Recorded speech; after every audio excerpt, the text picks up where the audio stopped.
G'day guys, welcome back to another Swim Ace tutorial. Today we're going to go through some open water swimming drills. We really want to work on today going in the water, out of the water, and we'll do a couple of swim buoys if we've got time. Jump in.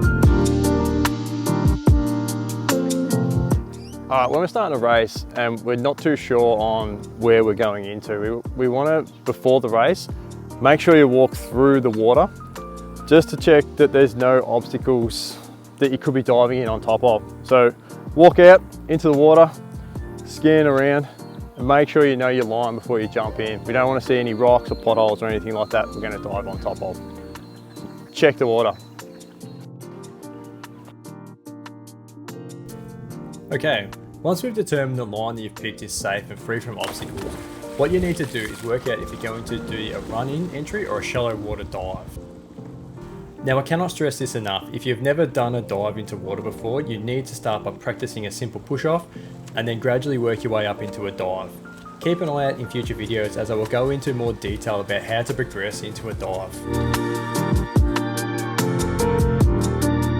Now, this entry has a nice drop away of depth, so it's perfect for a shallow water dive. Now, the reason we're going to dive is we want to carry the velocity we generate from running and jumping into our breakout speed of our stroke. So when you're doing your walk in to check your line, you also want to figure out where your last step is going to be to start your dive. I like to check where the water is at chest height and then come back around 2 meters, knowing that I can easily travel that distance in a dive. Once you have determined your last step, go back and start your running. This thing works on speed, so hit it hard. There are a few things at play here. Unlike a traditional dive, we really want to stay close to the surface. You don't know if that planned re-entry spot to the surface is still going to be open.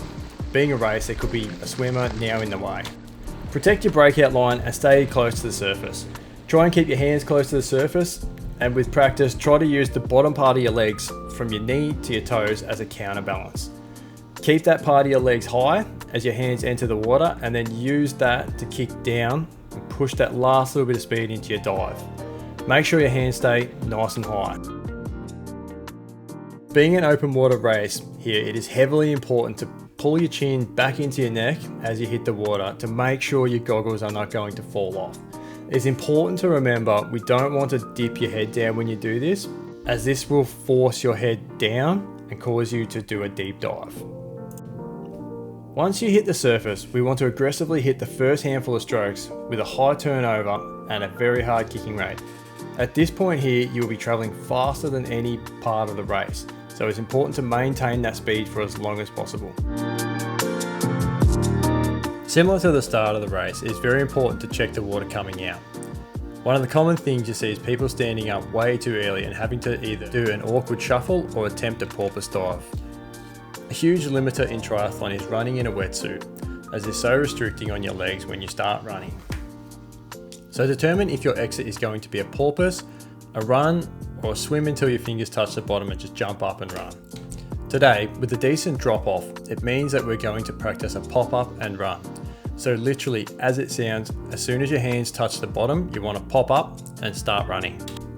Now, because you've been laying horizontal in the water, your blood pressure is a lot lower than what it would be standing up.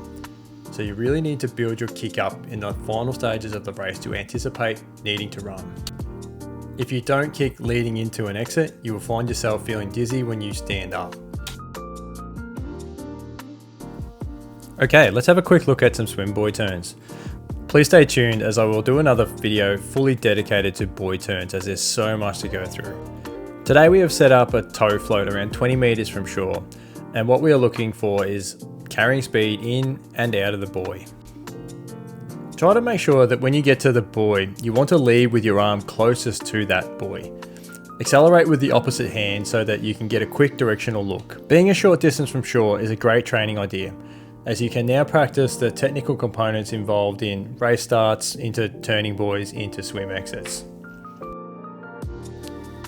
Thank you for watching this open water swim tutorial, and leave a comment if you want to see more. Please like or subscribe for more content.